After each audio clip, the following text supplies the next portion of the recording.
গোলাম মাওলা রনি, আপনাকে শুরুতে শুনবো।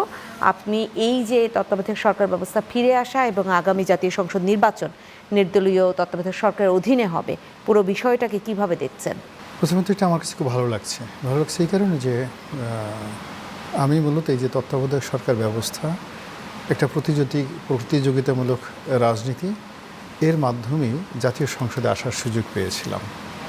তো কাজেই যখন আবার সেই সংসদে আমি ছিলাম 2011 সালে, আপনি বলেন সেই সংসদে এই প্রথাটা রহিত করা হলো, এটি ছিল আমার জন্য একটা অশনির সংকেত। এবং আমি খুব নিজে ক্ষুদ্র পরিসর হওয়া সত্ত্বেও 2014 সালের নির্বাচনে এরকম একটা একদলীয় নির্বাচন, বিনা ভোটের নির্বাচন, আমার সেই ব্যক্তি জায়গা থেকে প্রতিবাদ জানিয়েছিলাম এবং আমি আওয়ামী লীগের মনোনয়ন কিনিনি। বহুদিন পর আন্দোলন, লড়াই, সংগ্রাম, কোর্ট কাছারিতে যাওয়া আসা, অ্যাজ এ হোল সব মিলিয়ে একটা চমৎকার পরিবেশে এরকম একটা রায় এলো। আমি মনে করি এটা আমাদের গণতন্ত্রের জন্য ভালো, দেশের জন্য ভালো, জাতির জন্য ভালো। এর মাধ্যমে রাজনীতি সুশোভিত হবে। এর মাধ্যমে যারা সত্যিকার অর্থে রাজনীতিতে জনপ্রিয় ব্যক্তিত্ব, জনপ্রিয় নেতা, তারা গ্রুমিং হওয়ার চেষ্টা করবেন, জনগণ ভোট দেওয়ার জন্য ভালো মানুষকে খুঁজবেন। এবং যদি আসলে সত্যিকার অর্থে প্রতিযোগিতা হয়, সেক্ষেত্রে টাকার খেলা, অস্ত্রের খেলা, এই জিনিসগুলো আসলে আমাদের অতীতের যে তত্ত্বাবধায়ক সরকারের যে অভিজ্ঞতা, সেই অভিজ্ঞতায় দেখেছি যে ওই সময়টিতে বাংলাদেশের যে মানুষের যে বদভ্যাসগুলো আছে নির্বাচন কেন্দ্রিক, ওই তত্ত্বাবধায়ক সরকারের একটা ঘোষণা করার সাথে সাথে কোথা থেকে যেন এটা উড়ে যায়, অনেকটা মানে রাতারাতি ভালো হয়ে যায়। তো আশা করি যে এর মাধ্যমে বাংলাদেশ আবার গণতন্ত্রের যে ট্রেন, সেই ট্রেনের নতুন যাত্রী হলো। Best of luck. জি, আপনি 2011 সালের সেই 30 জুন সংসদে ছিলেন যখন পাশ হয়েছিল। সেই মুহূর্তটা আসলে আমি যদি বলি যে ক্ষমতাসীন দল তারা তো আসলে কণ্ঠ ভোটে পাশ হওয়া, এবং আমরা দেখি যে টেবিলে চাপড় দিয়ে, তখন আসলে আপনার অস্বস্তি হয়েছিল কিনা সেটা আমি পরে এসে শুনবো। এম এ আজিজ রয়েছেন, আমি এম এ আজিজ আপনাকেও শুনতে চাই, আপনি পুরো বিষয়টাকে কিভাবে দেখছেন, আপনার মন্তব্যটা আসে জেনে নেই আমরা আগে একটু। এখন সুপ্রিম কোর্ট রায় দিছে, কিছু বলা যাবে না, শুধু এইটাই বলা যাবে ফাইন্ডিংসটা কি। ফাইন্ডিংস ভয়ঙ্কর, অনেক। পুরা জিনিসটা চিন্তা এতদিন সংসদে যা আলোচনা হয়েছে, জুলাই আন্দোলন নিয়ে যা হয়েছে, সেটা সব কিছুর সমাধান দিয়ে দিছে। সব কিছুই সংসদের হাতে এখন। সব ধরেন গণভোট চালু হলো, সাতের খতে যা আছে এগুলা যদি পরিবর্তন করেন তাহলে রাষ্ট্রদ্রোহী মামলা খাবেন, সেগুলো বাদ হয়ে গেল। এখন 7 খ আপনাকে চেঞ্জ করতে পারবে সংসদ। এবং সবচেয়ে বড় কথা হলো পলিসি, নীতি, সংবিধানের প্রস্তাবনা, অনুচ্ছেদ 8, 9, 11, 12, 25 সংসদের উপর ছেড়ে দেওয়া হলো। জুলাই চার্টার যেটা নিয়ে এখন ঝামেলা, সেটাও সংসদের উপর ছেড়ে দেওয়া হয়েছে। অর্থাৎ সংসদ এখন সর্বেসর্বা। এখন তাহলে বিরোধী দল যারা যেটা বলেছে আগে, যে মানে সরকারি দল যেগুলো বলেছে, সেই অনুসারে আপনার সংসদ চলবে। সংসদে বলা হয়েছে যে সংসদীয় কমিটি, জুলাই যে চার্টার মানে জুলাই জাতীয় সনদ যেটা আছে, ওইটা হলো সাংবিধানিক কমিটি, সরকারি দল অফার দিয়েছে। তো সেখানে বিরোধী দল থেকে বলছে হ্যাঁ কমিটি করেন, কিন্তু সমান সমান রাখেন। সমান সমান কী করে রাখবে? এক দল পাইছে, বিএনপি পাইছে 2/3 আর জামাত পাইছে 80টা, সেই অনুপাতে পাবে। এখন কমিটি, সংসদ সব সিদ্ধান্ত নেবে। একদিক থেকে আমি বলবো গণতন্ত্রের পথে যাত্রা আমাদের শুরু হলো না বাধাগ্রস্ত হলো, এটা বোঝা যাবে পরে সংসদ কিভাবে ফাংশন করে। এখন কিন্তু সংসদের উপরে সব চলে গেল। সংসদ সর্বময় ক্ষমতার অধিকারী। আগে যে বাইন্ডিং আমি বললাম, যেটা শেখ হাসিনা পঞ্চদশ পঞ্চম সংশোধনী যেগুলো করে গেছিল, সেগুলো তো সব বাতিল করে দিল, সেগুলো নাই এখন। অন্তর্বর্তীকালীন সরকার, তারপরে গণভোট, এটা সংবিধানে ইনক্লুড হলো। তারপরে 7 খতে দেওয়া ছিল যে রাষ্ট্রদ্রোহী, যে ওইগুলোতে যেসব মৌলিক বিষয়গুলো ঢুকায় দেওয়া হয়েছিল, যে এগুলো যদি হাত দেওয়া হয়, চেঞ্জ করা হয়, তাহলে রাষ্ট্রদ্রোহী অপরাধে বিচার হবে তাদের। এখন ওগুলো চেঞ্জ করার ক্ষমতা সুপ্রিম কোর্ট দিয়ে দিল। সুপ্রিম কোর্ট হাইয়েস্ট বডি, যখন তারা বলে দিল এটা সংবিধানের সাথে, সংবিধানের স্পিরিটের সাথে সাংঘর্ষিক, সুতরাং এগুলো বাদ। হ্যাঁ, যখন বলে দিছে তখন এটা সংবিধান, এখন সংসদ সর্বময় অধিকার হলো, এখন সংবিধান যা করে তাই হবে, এইটি আমার বক্তব্য। জি, আপনি মানে পুরোটা বললেন, শুধু তত্ত্বাবধায়ক সরকার ব্যবস্থা না, এর সাথে আরও যা যা ছিল। হ্যাঁ। আমি গোলাম মওলা রনি, আপনার সেই অস্বস্তি হয়েছিল কিনা সেটা শুনে আমি একটু যে 7-এর ক, খ, 42-এর 2 এই অনুচ্ছেদগুলো সম্পর্কে একটু শুনবো আপনার কাছে। প্রথমত যে সেদিন যখন এই জিনিসটা বাতিল করা হয়েছিল, মোরাললেস আমি পার্সোনালি খুব অস্বস্তিতে ছিলাম, কিন্তু পার্লামেন্টারি ফর্ম গভর্নমেন্ট আসলে আমাদের কিছু করার ছিল না। তো তারপরেও আমার যতটুকু মনে পড়ে, রাশেদ খান মেনন সাহেব তিনি বাইরে গিয়ে মুখ কালো করে বসেছিলেন, স্বাক্ষর করতে চাননি। তো আমিও তার পাশে পড়ছিলাম। পরে দেখা গেল যে প্রধানমন্ত্রী শেখ হাসিনা তাকে ডেকে পাঠালেন, ডেকে পাঠিয়ে তাকে অনুরোধ করলেন স্বাক্ষর করার জন্য। তারপর শেষে বললেন সেই অনুযায়ী এই কাজগুলো হলো, এতটুকু পর্যন্ত। কিন্তু ঠিক এই জিনিসটা করার পরে সংসদের বেশিরভাগ সংসদ সদস্য অন্তঃস্থল থেকে কিন্তু এটা সমর্থন করেনি, কিন্তু দলীয় প্রধানের ইচ্ছা এবং যাকে বলে তার হুকুম বা তার ডিজায়ারের বাইরে সেখানে কি 70 অনুচ্ছেদ আবার খুব কাজ করছিল তখন, এরকম ব্যাপার? ওইরকম মূল ব্যাপার 70 অনুচ্ছেদ অনেক পরের ব্যাপার। মূল ব্যাপারটা হলো যে আমাদের দেশের যে দলীয় রাজনীতি, সেখানে দলীয় প্রধানের বাইরে, দলের প্রোটোকলের বাইরে যাওয়ার সুযোগ একেবারেই থাকে না। ক্ষেত্র বিশেষে যেমন অতীতে ব্যারিস্টার মঈনুল সাহেব বের হয়ে গেছিলেন, এম.এ. উসমানী সাহেব বাকশালীর বিরুদ্ধে বের হয়ে গিয়েছিলেন, ওটা একটা ইতিহাস।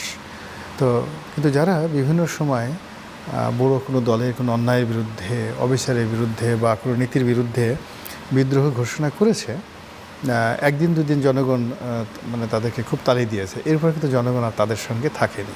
ফলে ঘুরে ফিরে কিন্তু সবাইকে এই দুটো দলের কাছেই আবার আত্মসমর্পণ করতে হয়েছে, অথবা নীরবে নিভৃতে এই দলের বাইরে গিয়ে তাদের সব কিছু হারাতে হয়েছে। তো সে কারণে এরকম একটা বিধিবিধান জারি হলেও অনেকে আক্ষেপ করেছে, কষ্ট পেয়েছে, কিন্তু তারা মানতে বাধ্য হয়েছে বা করতে বাধ্য হয়েছে। বোঝার চেষ্টা করুন যে প্রত্যেকটা রাজনৈতিক দলে মূলত যারা মাঠের খেলোয়াড়, তারা সবাই একটা প্রতিযোগিতা চায়, একটা সুন্দর প্রতিযোগিতা চায়। যারা পাশ করে আসে, আমরা যেমন 2009 সালে, আমরা 8 সালে আমি পাশ করে আসছি, একটা সত্যিকার অর্থে প্রতিযোগিতা ছিল, মারাত্মক প্রতিযোগিতা ছিল, ওর মধ্যে একটা আলাদা আনন্দ আছে। কিন্তু 14 সনে, 18 সনে, 24-এ যারা সংসদ সদস্য হয়েছেন, তারা সেই আনন্দ থেকে বঞ্চিত হয়েছেন, এবং তারা সে বঞ্চিত হয়ে তারা যে খুব খুশি হয়েছে, নট লাইক দ্যাট। রাস্তাতে গিয়েছে, মানুষ তাদেরকে আজে বাজে কথা বলেছে, বিনা ভোটের এমপি, রাতের ভোটের এমপি, ভোট চোর, এই সমস্ত কথাবার্তাগুলো কিন্তু অহরহ হচ্ছে। কিন্তু 91 সনে যারা সংসদ সদস্য হয়েছেন, 96-তে হয়েছেন, 2001-এ হয়েছেন, 2008-এ হয়েছেন, এই পার্লামেন্টগুলোর যারা সংসদ সদস্য আছেন, এখনও কিন্তু সমাজে তারা বুক ফুলিয়ে চলেন। তো কাজেই আগামীতে এরকম একটা পরিবেশ এই বিলের মাধ্যমে, এই যাকে বলা হয় সুপ্রিম কোর্টের রায়ের মাধ্যমে এটা আবার প্রতিফলিত হবে, মানুষের আশা আকাঙ্ক্ষা বাস্তবায়িত হবে। এজ এ ভোটার হিসেবে, সাধারণ মানুষ হিসেবে এটা আমার কাছে ভালো লাগছে। জি, তত্ত্বাবধায়ক সরকার ব্যবস্থা ফিরে আসাতে ভালো লেগেছে, এটা আপনি স্পষ্ট করেন। সেদিন অস্বস্তি হয়েছিল সেই 2011 30 জুন, সেটা আপনি স্পষ্ট করলেন। কিন্তু আদালতের ব্যাপারে, আদালতের রায় বা যেটা হাইকোর্টের রায়, পরবর্তীতে এখন সুপ্রিম কোর্ট আবার সেই রায় বহাল রাখা, সেই বিষয়ে আমরা বোধহয় আর আলোচনাটা করতে চাই না, কারণ এটা আদালতের বিষয়। কিন্তু আলোচনা আরও রয়েছে, সেগুলো আমি বিরতি থেকে ফিরে এসে করতে চাই, কারণ সংসদের সংখ্যাগরিষ্ঠতা এবং সেখানে আসলে ইচ্ছা, আন্তরিকতার যে প্রতিফলন, সেই জায়গায় নিঃসন্দেহে কথা বলা যেতেই পারে। আমি শুনবো আপনাদের বিশ্লেষণ। আমি এম.এ. আজিজ আপনার কাছে আসি এবং সেই জায়গায় একটু আলাপটা করতেই চাই। 96 সালে তীব্র আন্দোলন, মানে 95 থেকে যে আন্দোলন শুরু হয়েছিল, সেটা 96 সালে আন্দোলন হয়ে এবং পরবর্তীতে বিএনপি সরকার সেই তত্ত্বাবধায়ক সরকার ব্যবস্থা সংসদের মাধ্যমেই এটা নিয়ে আসে।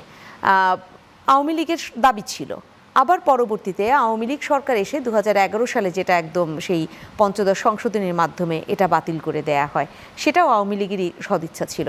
সদিচ্ছার এত পরিবর্তন আসলে রাজনীতিবিদদের ক্ষেত্রে কেন হয়, নাকি এটা রাজনীতিতে আসলে হয়েই থাকে, হওয়াই উচিত? দেখেন, ওটা 15ই ফেব্রুয়ারি নির্বাচন হিসেবে পরিচিত।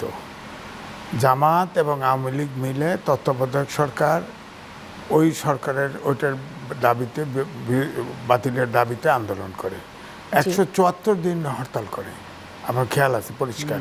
তখন 15ই ফেব্রুয়ারি নির্বাচন হয়, 10 দিনের নোটিশে নির্বাচন হয়, সংসদ বসে, সেই সংসদ তত্ত্বাবধায়ক সরকার ইয়ে করে প্রেসিডেন্ট সিস্টেম বাতিল করে পার্লামেন্টারি সিস্টেম করে এবং তত্ত্বাবধায়ক সরকার বাতিল করে।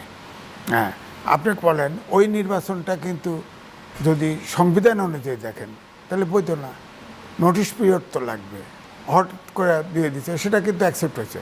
অর্থাৎ আমি বলতে চাচ্ছি, অর্থাৎ রাজনৈতিক দলের পক্ষে গেছে তো ওটা ভালো, ওটা রাইট, সৎ, ওটা ঠিক।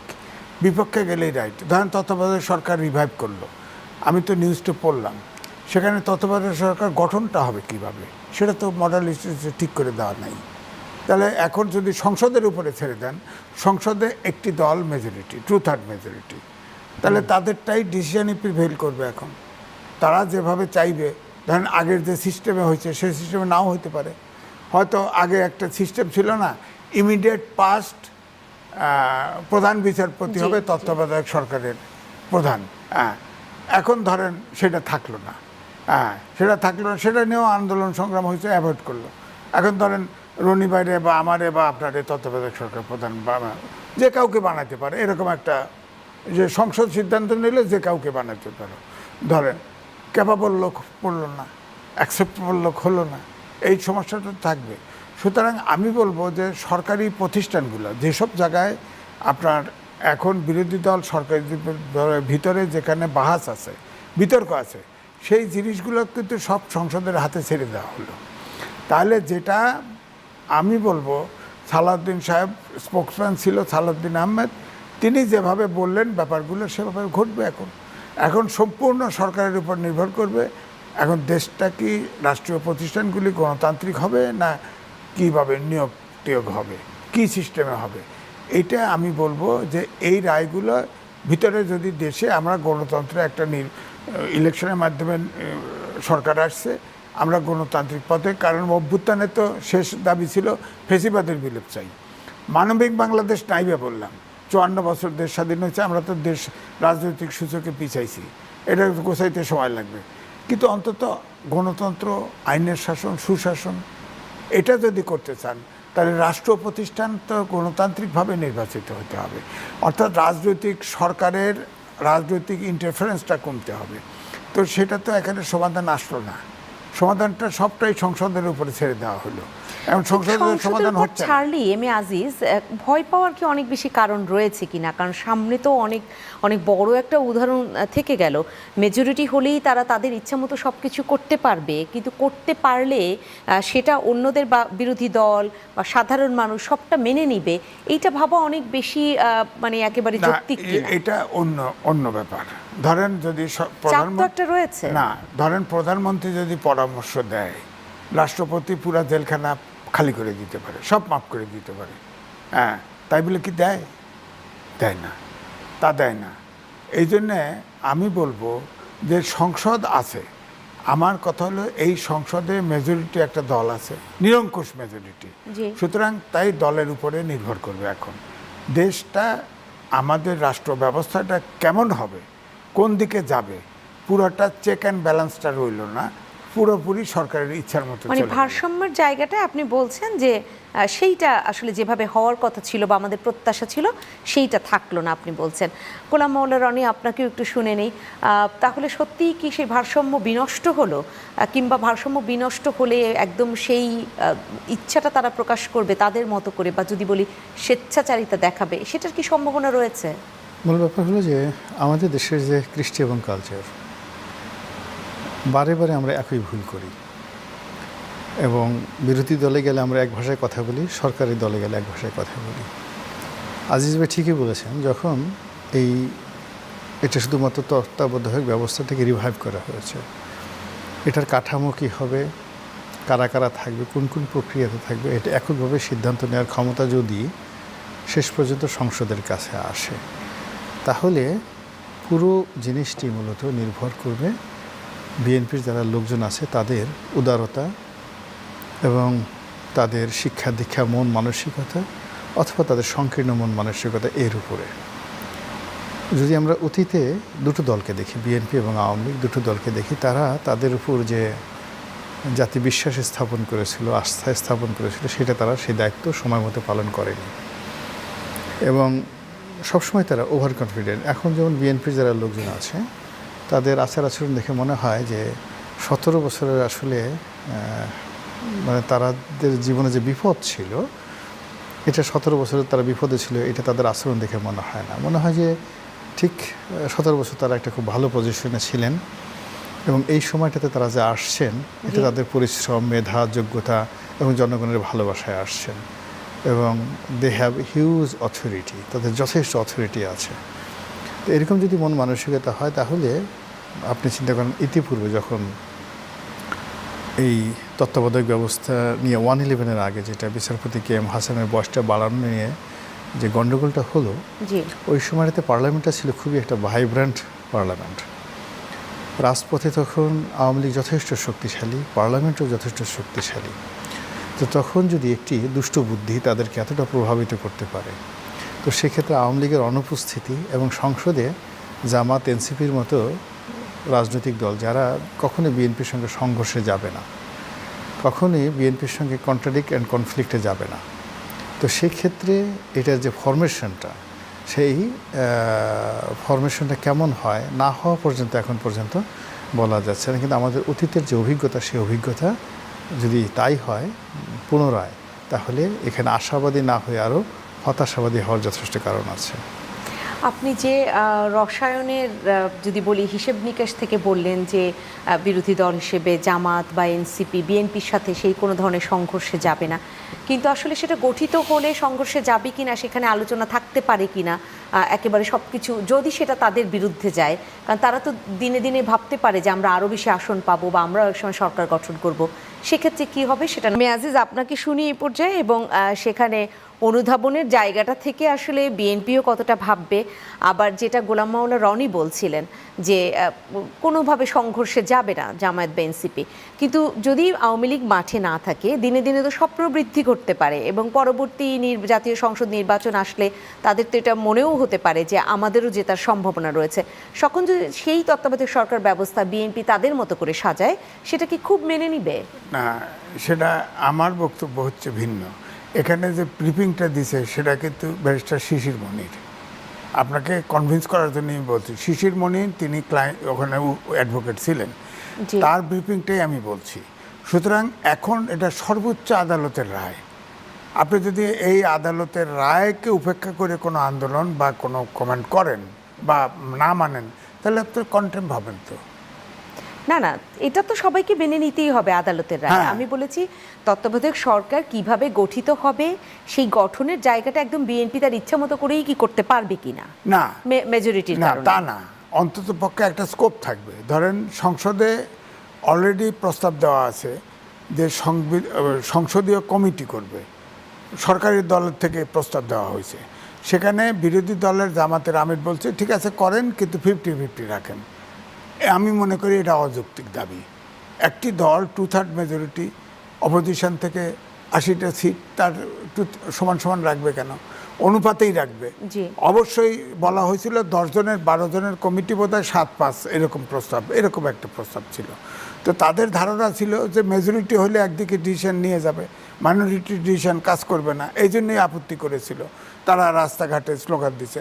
এখন যেহেতু সংসদীয় কমিটিতে অফার দিবে, ওপেন অফার দেওয়ার পরে যদি তারা না মানে, ধরেন জামাত ইসলাম মানল না, এখন কোর্টের রায় তো বলে নাই যে এতজনের কমিটি হবে, সংসদে এতজনের কমিটি হবে, তা তো বলা নাই।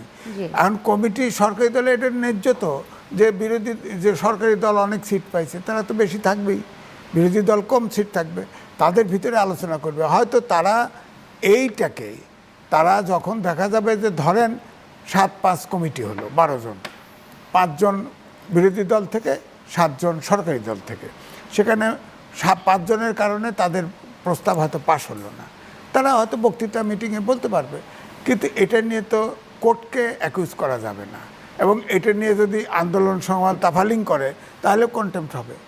আপনাকে আলোচনার মধ্য দিয়ে, অর্থাৎ সংসদের সিদ্ধান্তেই হতে হবে। আপনারা যেমন বিএনপি বরাবর বলার চেষ্টা করছে যে এই যে জুলাই জাতীয় সনদ, এইটা আপনার সংসদে পাশ করে, যেহেতু নোট অফ ডিসেন্ট আছে, সংসদে পাশ করে প্রয়োজনে গণভোট দিবে। আগে তো ছিল ওই রকমই, যে সংসদে একটা কোনো কিছু প্রস্তাব হলে তারপরে যদি এটা মেজর ইস্যু হয় তাহলে এটাকে গণভোটে দেওয়া হয়। ওইরকমই একটা সিস্টেম হয়তো হতে পারে, ওই জায়গায় যাবে।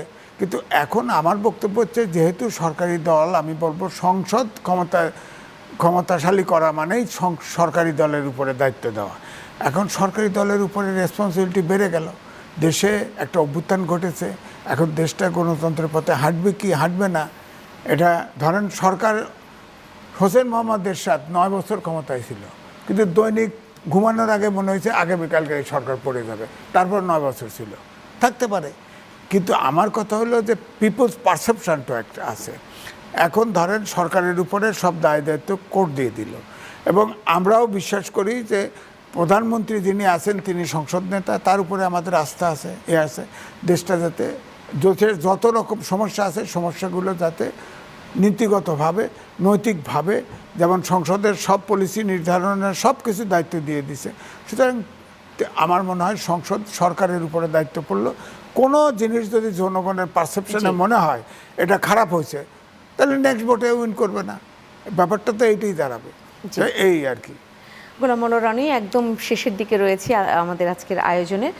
সেক্ষেত্রে আপনার কি মনে হয় যে এখন যেহেতু সেই সংসদের উপরই সব কিছু গেল এবং সেখানে 2/3 মেজরিটি হচ্ছে ক্ষমতাসীন দল বিএনপি, এই যে জুলাই চার্টার বা এই সমস্ত জায়গায় সংস্কার নিয়ে অনেক আলাপ ছিল, কি হবে সেই জায়গাটায়? মূলত হয় কি, বিএনপি এবং জামাতের মধ্যে যে রসায়নটা কি আমরা এখনো পর্যন্ত বুঝতে পারছি না।